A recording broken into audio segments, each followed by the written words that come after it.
Now that you've learned your camera on manual, you can take some time right now to learn a little bit about the 4 basic steps that you're going to need to compose these amazing photographs. You can take the best pictures and they'll have great lighting and the white balance would be perfect, but if they're the same snapshot looking photos, then you're not really intriguing people with your imagery. So the best thing to do is to use your composition to draw your eye to certain points. All right, so the first thing that we're going to talk about is rule of thirds. All of these composition rules that I'm giving you are used everywhere, and you're going to be walking around looking at billboards and looking through magazines or looking in newspapers like, there's that and there's this and there's that. So these composition rules you'll be able to see in just about all photographs, all professional photography. Okay? All right, so back to what I was saying. Rule of thirds, that's the first one we're going to talk about. That's when your subject is either all the way to the right of the picture or all the way to the left of the picture. All right? That's leaving the negative space. Now, they call it rule of thirds because they break your viewfinder up into 3 separate parts. Okay? Once you break it up into 3 separate parts, you can kind of do this with your mind or with your eye. You don't necessarily have to, it doesn't have to be perfect.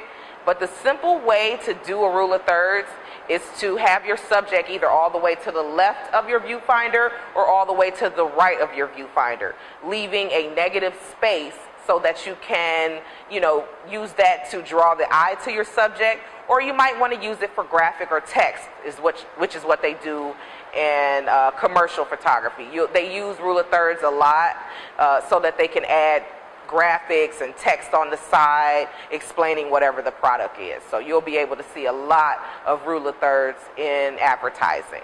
Your next rule of composition would be depth of field. Depth of field is captured by using your f-stops. So remember, the lower your f-stop is, the greater or shallower the depth of field you'll have. Using depth of field meaning you are going to focus in on your subject, one particular subject, and everything surrounding it becomes blurry or out of focus. All right, this draws your eye to your subject. You see a lot of shallow depth of field in portraiture, at weddings, when that somebody wants to have that golden fuzzy moment. They use a lot of depth of field to draw your eye to the subject. All right. If you want to do something like, to have a larger depth of field, that means that your subject is kind of blurry and everything around it is in focus. That's more of a larger depth of field. All right. So that means, like, just for instance, we're focusing on this laptop right here, and you want everything that's in the foreground would be in focus, and everything behind it will be out of focus. That's shallow depth of field. All right. And then if you want to do a larger depth of field, that's when the foreground is blurry and everything behind it, like me, would be in focus. Okay.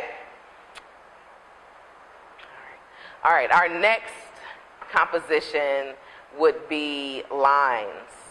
Okay, lines. I love lines. I love all of these different compositions, but lines just they draw your eye to a certain destination on your photograph.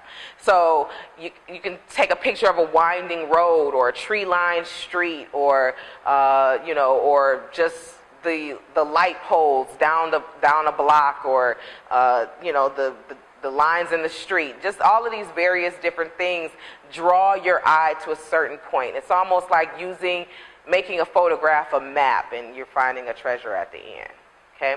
You can use lines to create some really cool patterns, and just to give your photographs a little bit more artsy effects. So using lines and pattern, they actually go together. So we'll talk a little bit about texture and lines, and we'll get into that on another day. But today we're focusing on composition. Okay? So Again, you can use horizontal lines, diagonal lines, verticals, conveying lines. What you want to do is you just get to the end of that line and you shoot. If you use a wide angle lens, you'll get a lot more, a better composition with your line photographs as well. And last but not least would be symmetry. If you are shooting images that are symmetrical, a lot of times people might think that they could be a little boring because they are centered images, but you can really do some cool effects with symmetry.